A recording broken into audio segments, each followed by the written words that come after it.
The bride who woke up as herself. The first thing I registered was the pain. It was a dull, throbbing drumbeat against the inside of my skull, a souvenir from a Las Vegas bachelor party that had clearly spiraled out of control. The second thing was the scent. It wasn't the familiar stale beer and cheap cigar smell of a hotel room after a night with the guys. It was sweet, floral, and alarmingly pleasant like vanilla and jasmine. My scent. The thought came unbidden, and I dismissed it as a phantom of my hangover.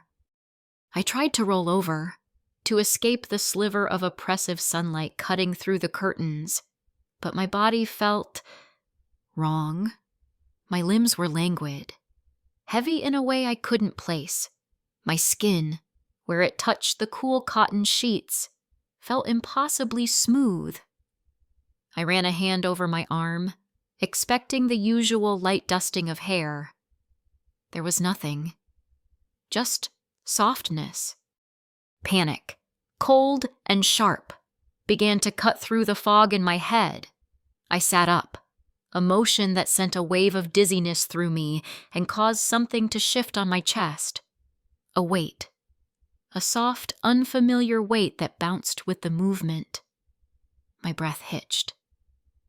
Long, reddish-brown hair cascaded over my shoulders, obscuring my view. My hair was short, brown, and currently buzzed on the sides for my wedding. My heart hammered against my ribs, a frantic prisoner. I scrambled out of bed, my legs tangled in the sheets and something else a-tight. Restrictive fabric around my thighs. I kicked myself free and stumbled, my balance completely off. I was wearing shoes, high heels, sleek, black, and wickedly tall.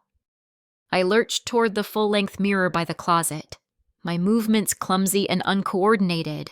Like a fawn on its first legs, my hands flew to my face, feeling smooth, powdered skin, and the distinct, waxy texture of lipstick. I reached the mirror and my hands dropped to my sides. I could only stare.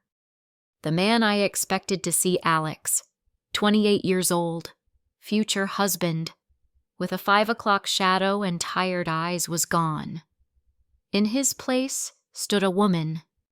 She was beautiful, in a way that was both stunning and terrifying. Her hair was a cascade of soft auburn waves that fell just past her shoulders. Her face was perfectly made up a smoky eye, flawless foundation that hid any trace of stubble, and lips painted a bold, glossy red. My body was poured into a tight, crimson cocktail dress that hugged curves I had never possessed. A slender waist, flaring hips, and the undeniable swell of breasts pressing against the satin fabric. My legs, long and bare, were made even longer by the black stilettos. "No," I whispered, but the voice that came out was wrong. It was higher, softer, laced with a breathless fear. I touched the face in the mirror. The skin was cool and soft. I ran my fingers down my neck, my collarbone, over the swell of my chest. It was real. This body was real. My mind raced, trying to piece together the shattered fragments of the night before. Shots. Laughter. My best man, Marcus, clapping me on the shoulder and saying, "We've got a special wedding gift for the groom." This was it. This was their epic prank. I laughed, a hysterical, high-pitched sound. They got me. They really, truly got me. I looked closer in the mirror, searching for the seams, the edges of the illusion. I tugged at the hair. It was rooted to my scalp. I scratched at a fingernail long, manicured, and painted the same shade of red as my lips. It didn't budge. It was my own nail. The panic returned, tenfold. I stumbled into the bathroom, my heels clicking awkwardly on the tile. I turned on the faucet and scrubbed at my face, but the makeup was like a waterproof mask. It smeared slightly but refused to yield. The lipstick left a ghostly red stain on my frantic hands, but remained vibrant on my lips. I looked down at the dress. There was no zipper, no buttons I could find. It was seamless, molded to my new body like a second skin. I pulled at the neckline, and my fingers met a strange, tacky resistance. Glue. They had glued me into this dress. My gaze fell to my feet. The same was true for the shoes. They were stuck fast. This wasn't just a prank. It was a prison. A beautiful, terrifying, crimson cage. And as I stared at the stranger in the mirror, at her wide, frightened eyes, a tiny, treacherous thought wormed its way through my panic. It was a thought I had crushed and buried 1,000 times before, a whisper from a part of me I refused to acknowledge. "You've never looked better." I shook my head, trying to dislodge the thought. "No," I said again, this time to the woman in the mirror. "This isn't me." But her eyes, my eyes, held a flicker of something other than fear. It was a spark of terrified, exhilarating curiosity. 3 hours. I had 3 hours until I was supposed to be standing at an altar, waiting for Rebecca. 3 hours to somehow reverse a transformation that felt terrifyingly permanent. My first instinct was to fight. I clawed at the dress again, my painted nails scraping uselessly against the satin. The fabric was unyielding, the adhesive holding firm. I tried to walk, but the heels were a nightmare. Every step was a precarious wobble, a battle for balance that sent my new hips swaying in a way that felt both alien and strangely natural. The weight on my chest was a constant presence, a soft, heavy reminder of the body I was trapped in. I could feel the gentle sway with each clumsy movement, a sensation that sent a jolt of pure, unadulterated shock through me every single time. Defeated. I sank onto the edge of the bathtub, the tight dress forcing me into a posture that was ridiculously prim and proper. I buried my face in my hands, but the long nails and the scent of jasmine on my skin were a constant reminder of the charade. This was insane. My friends were insane. What kind of prank involved permanent hair dye and super glue? I looked back at my reflection in the large bathroom mirror. The initial shock was beginning to fade, replaced by a bewildering sense of detail. I noticed the subtle contouring that made my cheekbones appear sharper, the delicate arch of my eyebrows, the way the dark eyeliner made my eyes seem larger, more expressive. The woman staring back at me wasn't just a man in a costume. She was a complete, meticulously crafted person. And there was something in her eyes, a vulnerability and a softness that I had never allowed myself to show as Alex. This person looked right. The thought was a betrayal, a heresy against everything I was, but it wouldn't go away. It echoed in the silence of the hotel room, growing louder with every passing second for my entire life. I had felt like I was wearing a costume, the easy masculinity, the gruff jokes with the guys, the stoic facade. It was all a role I played, a suit of armor I put on every morning. But this felt less like a costume and more like shedding a skin I had outgrown. A sharp knock on the hotel room door shattered my thoughts. "Alex! You alive in there? Man, you're gonna be late for your own wedding." It was Marcus. Of course. It was Marcus. He was the ringleader, the mastermind behind this whole cruel joke. I couldn't speak.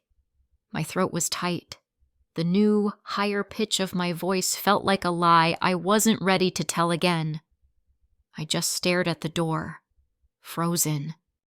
The knock came again, more insistent this time. Dude, I'm serious. Rebecca's gonna kill you. And then me. The handle jiggled, and the door swung open. Marcus, looking handsome and slightly hungover in his tuxedo, stepped inside. He opened his mouth to say something, then stopped dead. His eyes went wide, scanning me from the tips of my auburn hair to the points of my black stilettos. His jaw went slack. For a solid 10 seconds, he was utterly silent. Then, he burst out laughing. It wasn't a small chuckle.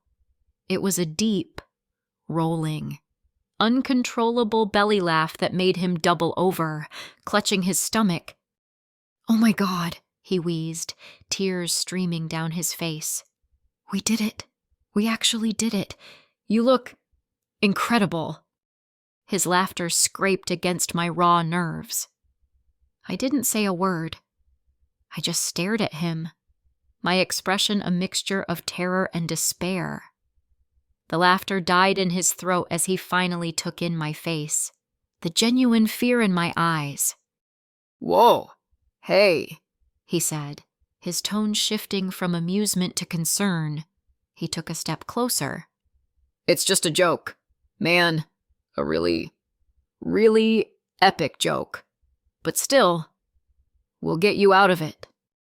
"You can't," I whispered, the voice trembling. "It's glue. Marcus, the dress, the shoes, the hair is dyed, the nails." I held up my hands, showing him the perfectly manicured red tips. "This isn't coming off." He sobered instantly, his face paling. He came over and gently tugged at the collar of my dress, his fingers confirming my words. "Oh, crap," he muttered. "Steve was in charge of the glue. I told him to use the temporary stuff." "Well, Steve messed up," I said, a tear finally tracing a path through my foundation. "I'm getting married in 3 hours, and I look like this." Marcus looked at me, really looked at me, for the first time. He wasn't just seeing the prank anymore, he was seeing the person in front of him. He saw the trembling hands, the fear-filled eyes, the way I hugged my arms around myself. He was my best friend. He had known me since we were kids. He knew the Alex who played football and drank beer, but he also knew the quieter Alex, the one who sometimes seemed a million miles away. He sat down on the floor in front of me, his expensive tuxedo pants creasing. "Okay," he said softly. "Okay, we'll figure this out. But can I ask you something? And I want you to be honest." I just nodded, too exhausted to speak. He gestured to my reflection in the mirror. "I've never seen you this calm before a big event. Usually, you're pacing, a nervous wreck. But now, you look terrified. Yeah, but there's something else." He paused, choosing his words carefully. "Maybe you should look in the mirror again. I mean, really look. Is it possible this isn't just a prank?" "What are you talking about?" I snapped, my voice cracking. "I'm a man. I'm the groom." I know, he said, holding up his hands placatingly. "But just look. There's something in your eyes. Something I haven't seen before." "Are you sure you've never, not even once, wanted to look like this?" His question hung in the air, heavy and sharp. It pierced through the armor I had spent a lifetime building. It reached into the deepest, most hidden corner of my heart, where a small, lonely girl had been hiding in the dark. The memories flashed through my mind, secretly trying on my sister's dresses as a child. The strange pull I felt toward the women's clothing section in stores. the daydreams I quickly crushed out of shame. I looked in the mirror, past the makeup and the perfect hair, and into the eyes of the woman staring back, and for the first time, I didn't see a stranger. I saw a flicker of recognition. I saw me. The tears came then, not just one, but a silent, steady stream. I couldn't answer him. I didn't have to. Marcus saw it all in my face. He didn't laugh. He didn't make a joke. He just put a comforting hand on my knee. "Okay," he whispered. "Okay. Alex." The clock on the bedside table was a merciless tyrant, its digital numbers flipping forward with an agonizing slowness that somehow made time feel like it was moving faster. 2.5 hours. My entire future. The life I had so carefully constructed was set to begin in 2.5 hours. And I was sitting on the floor of a hotel bathroom, wearing a red dress and a face that wasn't mine but felt more real than my own. "We have to call her," Marcus said, breaking the long silence. He was still on the floor, his tuxedo looking absurdly formal next to my predicament. You can't just not show up, and you can't show up like, well, you have to talk to her. He was right. Rebecca, my beautiful, smart, compassionate Rebecca. The woman who had agreed to spend her life with me, with Alex. What would she think? What could I possibly say? Hello, darling. Slight change of plans for the wedding. The groom is now a bridesmaid. A hysterical giggle escaped my lips, sounding dangerously close to a sob. My hands trembled as I reached for my phone on the bathroom counter. The long nails made it difficult to grip. Another small, infuriating detail in this new reality. I scrolled to her contact, her smiling face looking back at me from the screen. It was a picture from our engagement party, her head resting on my shoulder. The man in that photo, smiling so confidently, felt like a complete stranger to me now. I pressed the call button before I could lose my nerve. It rang once, twice. My heart felt like it was going to beat its way out of my newly acquired chest. Hey, you! Her voice was a warm, cheerful melody that sent a fresh wave of guilt and terror through me. Are you getting nervous? Don't worry, it's not too late to back out. Kidding. I tried to speak, but only a choked sound came out. Alex, honey, are you okay? You sound funny. I took a deep, shaky breath, the tight dress constricting my lungs. Rebecca. My voice was a thin, reedy thing.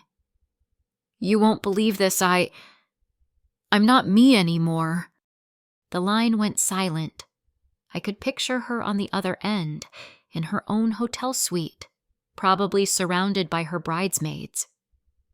Her brow furrowed in confusion. What do you mean? You're not you, she asked slowly, the humor gone from her voice, replaced by a cautious concern. And so, the words came tumbling out. I told her everything, the story spilling from my lips in a frantic, jumbled mess. I told her about the bachelor party, the prank, the glue, the permanent dye, the dress, the shoes, the makeup. I described the sheer panic of waking up, of being trapped in this elaborate, cruel joke. Marcus sat by my side, a silent, supportive presence, occasionally nodding as if to confirm the unbelievable story to an invisible audience. When I finished describing the physical trap I was in, I paused, expecting shock, maybe anger, or even disbelief. But as the silence stretched, I realized I hadn't told her the most important part, the truest part. But that's not it. Beck, I whispered. the tears starting to fall again, smudging the perfect eyeliner. The crazy thing is, I don't hate it. I'm terrified. And I feel like I'm losing my mind.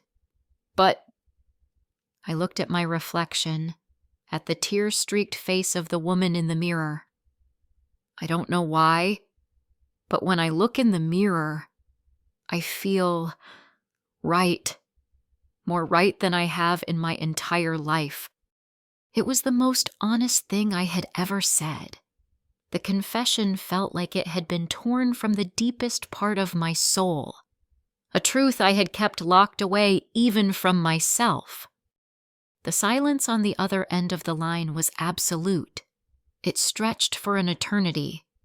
In that void, my mind raced with every possible horrible outcome. This was it. This was the end. She would call off the wedding, call me a freak, and I would be left alone in this hotel room, a joke in a red dress. Then, finally, she spoke. Her voice was incredibly soft, devoid of any judgment or anger. "Oh, Alex," she breathed. And then, after another heart-stopping pause, she said the words that would completely rewrite my world. "If this is who you really are," she said, her voice steady and clear, "then you have never, ever made me happier than you have today. We are still getting married. The only problem is, now you'll need something to wear." I broke down completely. All the fear, the tension, the years of repressed feelings erupted in a wave of convulsive sobs. It was the sound of a dam breaking. Relief so profound it was physically painful washed over me. She knew. She heard the deepest, darkest truth about me. And she didn't run. She opened the door. "Marcus is with you?" she asked, her tone shifting into a practical, determined mode I knew so well. "Yeah," I managed to choke out. "He's here." "Good. Put him on." I handed the phone to Marcus, my hand shaking so badly he had to steady it. I watched as he listened, his expression shifting from concern to surprise, and then to a slow, growing smile. "Are you serious?" he said into the phone. "Okay. Yes, I can do that. Wow. Okay. I'll take care of it." He hung up and looked at me, his eyes wide with a kind of awe. "Well," he said, letting out a low whistle, "your fiancée is one of a kind. She's canceling the tux rental. She's already on the phone with a bridal boutique here in the hotel that owes her a favor. They're sending a selection of gowns over. Right now." He stood up and offered me a hand. "It seems we have a bride to get ready." Less than 30 minutes later, there was another knock on the door. It wasn't the frantic, panicked knock of earlier, but a soft, professional rap. Marcus opened it to reveal a small, impeccably dressed woman with a kind face, followed by 2 assistants wheeling in a garment rack shrouded in white bags. "For the bride," she said with a warm smile that didn't betray a hint of surprise. As if it were the most natural thing in the world to deliver a wedding gown to a room occupied by a man in a tuxedo and a woman in a skin-tight red party dress. They set up the rack in the middle of the living area, and the woman, who introduced herself as Juliet, unzipped the first bag. The dress was a confection of ivory lace and tulle, with a classic A-line skirt and delicate cap sleeves. It was beautiful, but it wasn't me. I knew that instantly. Juliet was a miracle worker, with a set of specialized solvents and a great deal of patience. She managed to dissolve the adhesive holding the red dress together. Peeling it off felt like shedding an old skin.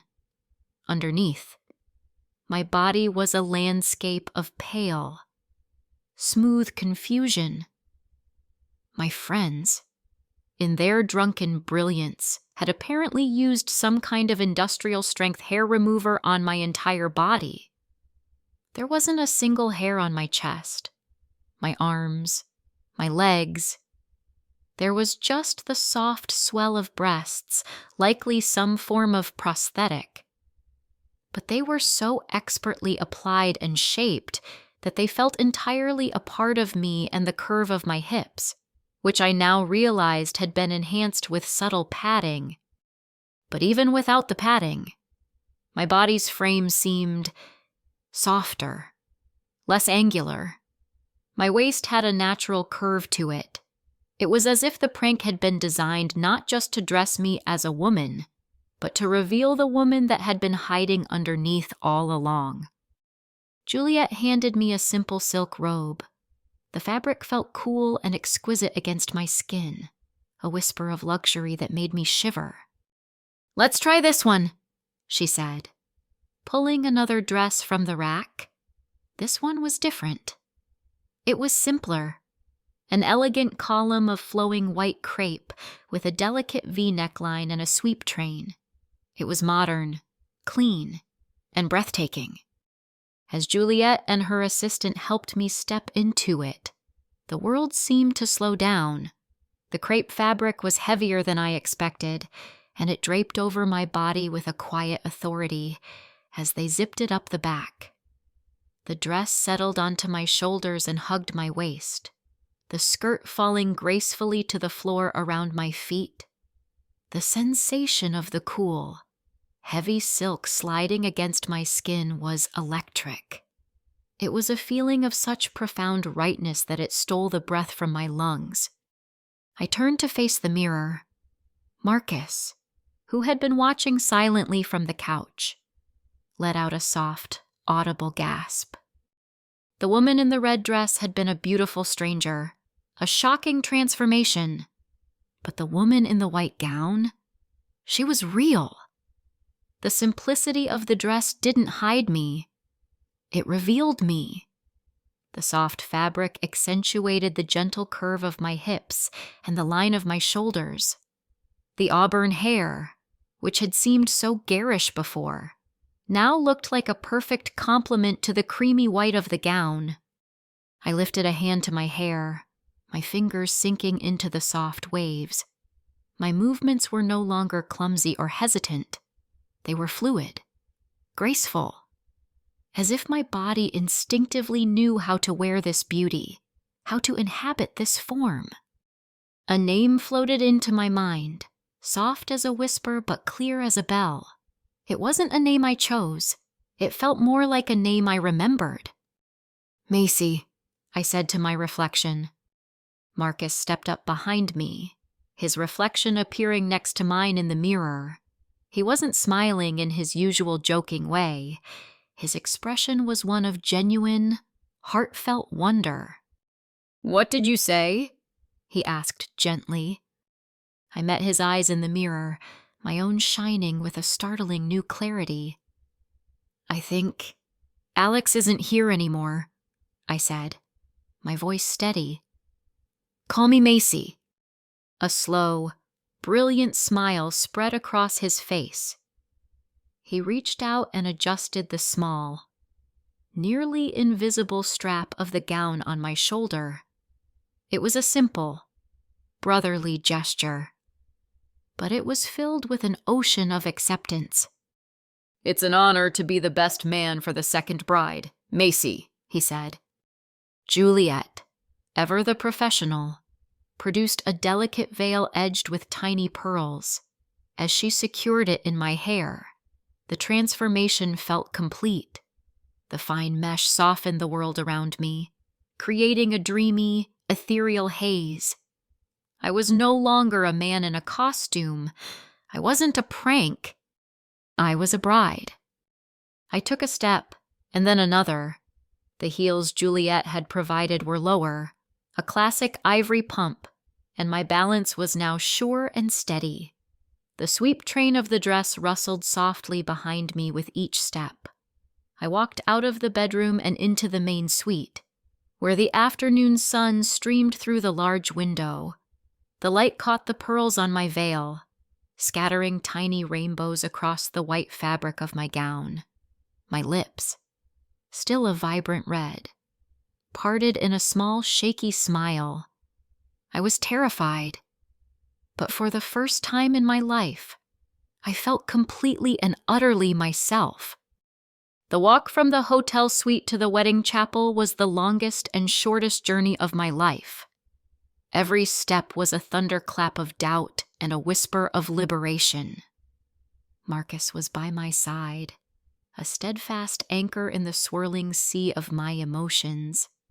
He didn't offer platitudes or jokes. He just offered his arm, a silent gesture of solidarity that meant more than any words could. The hotel guests we passed in the hallway stared. Of course they did. They saw a man in a tuxedo walking with a bride, which was normal enough. But something in my expression, perhaps the raw mix of terror and elation, must have given them pause. I kept my eyes fixed forward, focusing on the rhythmic rustle of my dress and the solid presence of Marcus beside me. When we reached the ornate double doors of the chapel, my courage faltered. I could hear the soft murmur of the guests inside, the gentle strains of a string quartet. They were all in there. My family, Rebecca's family, all our friends. They were waiting for Alex and Rebecca. What would they do when they saw Macy? Marcus must have sensed my hesitation. He squeezed my hand, which he had taken from his arm. "They're just people," he murmured. "The only person who matters is already in there, and she's waiting for you." He was right. This wasn't about them. It was about Rebecca and me. He nodded to the coordinator, and the grand doors swung inward. The room fell silent, not gradually, but instantly, as if a switch had been flipped. The music faltered for a moment before picking back up, softer this time. Every single head in the chapel turned toward us.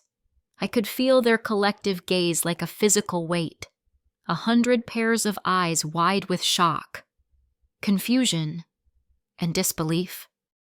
And then I saw her. Rebecca was standing at the altar, a vision in a gown that perfectly complemented my own. She wasn't looking at the shocked guests. Her eyes were fixed on me, and her face was illuminated by the most radiant, loving smile I had ever seen. In that smile, there was no doubt, no fear, no judgment. There was only love. Pure, unconditional, breathtaking love. As my eyes locked with hers, the fear that had been clutching my heart dissolved, replaced by a wave of warmth and gratitude so powerful it made my knees weak. There was no one to give me away, so Marcus simply walked with me a few paces down the aisle before stepping aside to take his place. I continued the walk alone, my steps now confident and sure. The silence of the guests was no longer hostile. It was contemplative, awestruck. I saw my mother's face, her mouth a perfect O of surprise, her hand clutching my father's arm. I saw Rebecca's parents, their expressions unreadable but not unkind. But all of that faded into the background as I reached the altar. Rebecca stepped forward and took both of my hands in hers. Her palms were warm and steady. "Hi," she whispered, her eyes sparkling with unshed tears of joy. "Hi," I whispered back, my voice thick with emotion. The officiant, a kind-faced woman who looked only mildly surprised by the turn of events, cleared her throat. "Welcome, friends and family," she began, her voice a calm and steadying presence. "We are gathered here today to witness and celebrate the union of two souls. Love, in its truest form, is about seeing and embracing the whole person, Today, we are blessed to witness such a love. She had, with Rebecca's quick thinking, altered the ceremony. There was no mention of husband and wife or bride and groom. There was only spouses and partners for life. When it came time for the vows, Rebecca spoke first. Her voice never wavered. "I have always loved you," she said, looking directly into my eyes. "I loved the man I thought you were, and I love, with my whole heart, the beautiful woman who stands before me today. You are my home. No matter what form that home takes, I promise to be your champion, your safe harbor, and your partner in every adventure life brings us."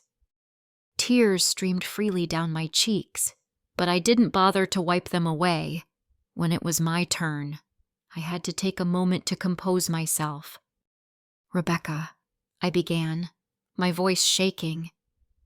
"I always felt like I was showing you a carefully edited version of myself. I was so afraid that if you saw the real me, you would run. But today, because of a ridiculous prank, I was forced to see myself for the first time. And then you saw me too. You saw all of me. And you didn't just stay. You celebrated."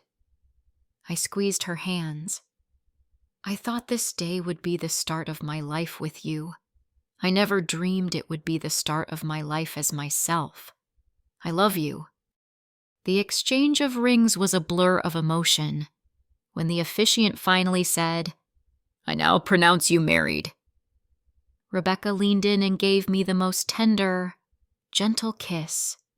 It was soft and chaste, a promise sealed not with passion, but with a profound and quiet understanding. The chapel erupted into applause. It wasn't polite or reserved. It was loud, enthusiastic, and overwhelmingly supportive. As we turned to walk back down the aisle, hand in hand, I saw that the faces of our guests were no longer shocked. They were smiling. My mother was crying openly, but she was smiling through her tears. My father was clapping, a look of dawning pride on his face. As we passed our friends, the ones responsible for my transformation, they looked on with a mixture of guilt and absolute awe. One of them, Steve, the glue enthusiast, simply mouthed the words, "I'm so sorry." And wow. We stepped out of the chapel and into the bright Las Vegas sunshine, two brides in white, blinking in the sudden light. Rebecca pulled me into a hug, burying her face in my shoulder. "I was so afraid that prank would ruin everything," I whispered into her hair. She pulled back, her hands cupping my face. Her expression was serious, her eyes full of love. "No," she said softly, her thumb gently stroking my cheek. "You saved yourself. I'm just so glad I got to be here to see it." The wedding reception was surreal. We had booked a chic, modern space with a view of the Strip, intended for Mr. and Mrs. Alex and Rebecca Thompson. Instead, the guests were greeted by Mrs. and Mrs. Rebecca and Macy Thompson. We had decided on the name together. In a quiet moment before entering the reception hall, it felt right. It felt like mine. Walking into that room, holding Rebecca's hand, was my first true test. This wasn't the controlled environment of the ceremony. This was a party. There would be questions, whispers, stares. I braced myself, my shoulders tightening under the delicate crepe of my dress. But Rebecca was my shield and my guide. She led me through the crowd with an easy confidence, introducing me with a simple, unwavering declaration. "Have you met my wife, Macy?" The reactions were a mosaic of human emotion. Some friends were immediately, effusively supportive, pulling me into hugs and telling me how beautiful I looked. A few of Rebecca's more conservative relatives offered tight, polite smiles and quickly moved on, but the overwhelming majority of people were simply curious and kind. My parents were the first people I truly had to face. My mom enveloped me in a tight hug, her perfume and her warmth a familiar comfort from a life that now felt 1,000,000 miles away. "Oh, my baby," she whispered, her voice thick. "I don't understand it, but I see you, and you look happy. That's all that matters." My father, a man of few words, simply put his large, calloused hand on my shoulder, gave it a firm squeeze, and said, "Macy, it's a nice name." It was his version of a 21-gun salute, and it meant the world to me. The most awkward and heartfelt conversation was with the group of friends who had started it all. They cornered me by the bar, their faces a mixture of deep remorse and utter bewilderment. "Macy," Marcus began, acting as their spokesman, "we are so sorry." Steve, a big, burly guy who looked like he'd be more comfortable under the hood of a car, fidgeted with his tie.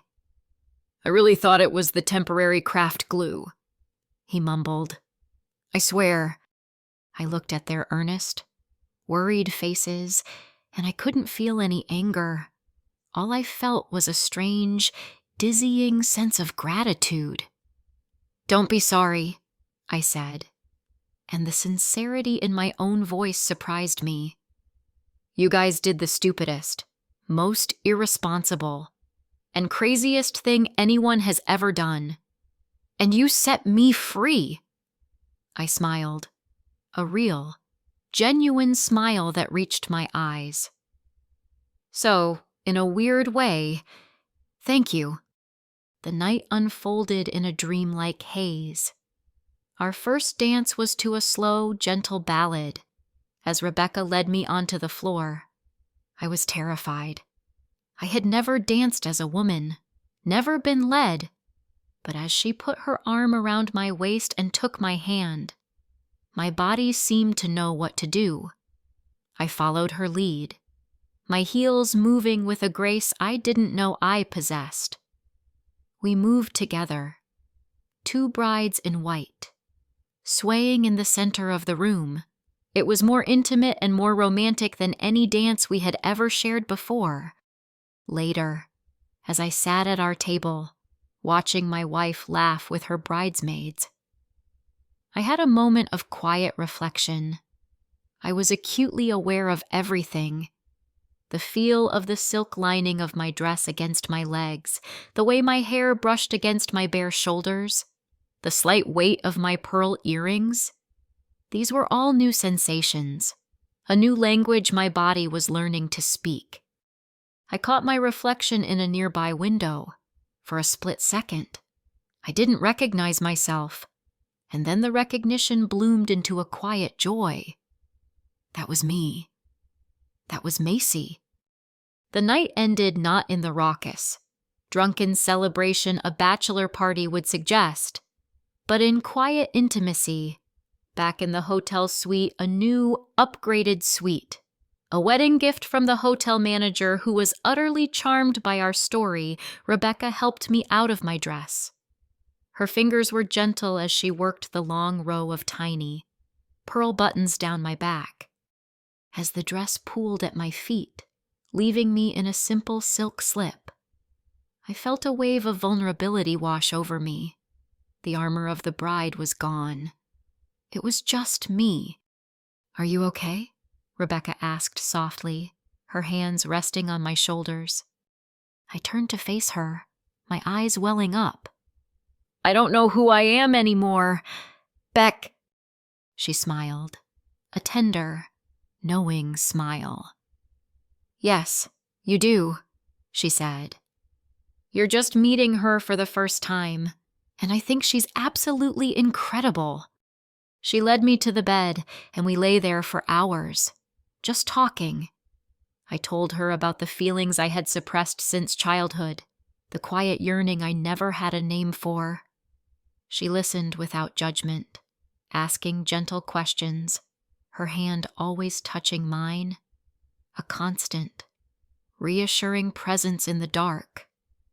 That night, there was no physical consummation of our marriage in the traditional sense.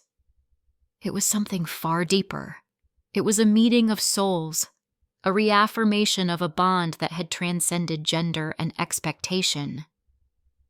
As I finally drifted off to sleep, curled against my wife, I felt more loved, more seen, and more whole than I had ever been in my life. The first year of our marriage was a year of firsts, not just the firsts of a newly married couple, but the firsts of a newly born woman. Las Vegas felt like a strange dream we had shared, and returning home to our quiet suburban life was the true beginning of my journey. Living as Macy full-time was like learning to walk, talk, and breathe all over again. The world, which I had navigated with the unthinking ease of a man for 28 years, was suddenly a new and complex landscape. Simple things became monumental tasks. Going to the grocery store was an exercise in managing glances and navigating the subtle social codes of female interaction. Finding a public restroom was a source of genuine anxiety for the first few months. My body was a constant source of discovery, under the guidance of a wonderful and understanding doctor. I began hormone replacement therapy. It was a slow, subtle process. Not the dramatic overnight change of my Vegas experience. The changes came in whispers, my skin softening even further, my facial features subtly losing their sharp edges. The way my emotions felt closer to the surface, more accessible and vivid. Rebecca was my rock and my guide through it all. She became my personal stylist, my makeup tutor, and my biggest cheerleader. Our weekends were filled with shopping trips, which were less about buying clothes and more about discovering who Macy was. Did she prefer jeans or skirts, bold colors or soft pastels, high heels or comfortable flats? Each choice was a small act of self-definition. I remember one afternoon, standing in a department store dressing room, surrounded by a dozen different dresses. I was overwhelmed and frustrated, on the verge of tears. Nothing felt right. "I don't know what I'm doing," I confessed to Rebecca, sinking onto the small stool. "I feel like a little kid playing dress-up." She knelt in front of me and took my hands. "You're not playing," she said firmly. "You're exploring. There are no wrong answers here. Macy, just wear what makes you feel good. Wear what makes you feel like you." Her words were the permission I needed. I started to trust my own instincts. I found I was drawn to classic, elegant silhouettes, soft fabrics like cashmere and silk, and a palette of warm, earthy tones. I learned to apply makeup not as a mask, but as a way to enhance the features I was coming to love. I spent hours practicing, following online tutorials, learning the difference between a smoky eye and a cat eye, the art of blending foundations seamlessly. Each successful attempt was a small victory, another piece of my new identity clicking into place. Our relationship evolved, deepening into a partnership that was more emotionally intimate than anything I had ever known. We had to relearn each other. She learned my new sensitivities, my moments of insecurity. I learned to be more open, more emotionally available than Alex had ever been capable of. Our physical intimacy changed, too. It became slower, more focused on emotional connection and gentle exploration, a journey of discovery for both of us. Marcus remained a vital part of our lives. He became my confidant, the one person I could talk to about the things I was too embarrassed to tell Rebecca. He was the brother I never had, fiercely protective and unfailingly supportive. He still called me his favorite Las Vegas bride and never failed to make me laugh when I was feeling low. Of course, it wasn't all easy. I lost some friends, people who couldn't or wouldn't understand. There were whispers in our neighborhood, awkward encounters with old colleagues. Each one was a small sting, a reminder that the world was not always as accepting as the little bubble of love Rebecca and I had built. But for every person I lost, it felt like my connection with those who stayed grew 10 times stronger. The process filtered my life, leaving behind only what was genuine and true. My voice was one of the biggest challenges. The hormones did little to change its pitch. I started working with a voice therapist, practicing pitch and resonance exercises for hours a day. It was grueling, frustrating work. But the first time I answered the phone and was called ma'am without a moment's hesitation, I wept with joy. It was another piece of the puzzle falling into place. The sound of myself finally aligning with the image in the mirror. As the anniversary of our wedding approached, I looked at the woman I saw in my reflection. Her hair was a little longer, her face a little softer. But the biggest change was in her eyes. The fear was gone. In its place was a quiet, steady confidence. She was no longer a stranger. She was me. For our first anniversary, we went back to Las Vegas. It felt right to return to the place where my new life had begun. We didn't stay in the same hotel or visit the same chapel. We were creating new memories, not reliving old ones. We decided to renew our vows, not in a grand ceremony, but in a small private affair in the serene gardens of a boutique hotel. It was just the two of us, Marcus, and the same officiant who had married us a year ago. This time, there was no prank, no confusion, no borrowed dress. A month before our trip, Rebecca and I had gone dress shopping together. It was an experience I had never allowed myself to dream of. We spent a whole day at a beautiful bridal salon, sipping champagne and trying on gowns. When I found the one, I knew instantly. It wasn't a traditional white dress. It was a soft, flowing gown in a pale blush color, with delicate, hand-sewn floral embroidery trailing down the bodice and skirt. It was romantic, feminine, and uniquely me. Standing in that garden, under the warm desert sun, I felt a sense of peace that was a world away from the panic I had felt a year prior. I looked at Rebecca, stunning in a simple, elegant ivory jumpsuit, and my heart felt full to bursting. Our vows this time were different. They weren't about discovery, they were about gratitude. A year ago, I promised to be your partner in every adventure, Rebecca said, her eyes shining. I had no idea what a beautiful, incredible adventure it would be, watching you become yourself. Macy has been the greatest honor of my life. You've taught me what true courage and true love really mean. When it was my turn, I took a deep breath, the scent of desert roses filling the air. A year ago, I stood in a white dress, terrified and confused, feeling like my life was falling apart. But I was wrong. It wasn't falling apart. It was falling into place. You, Rebecca, were the one who held all the pieces together. You gave me the space and the safety to find myself. You love me for who I was, and you love me for who I am. I reached out and gently touched her cheek.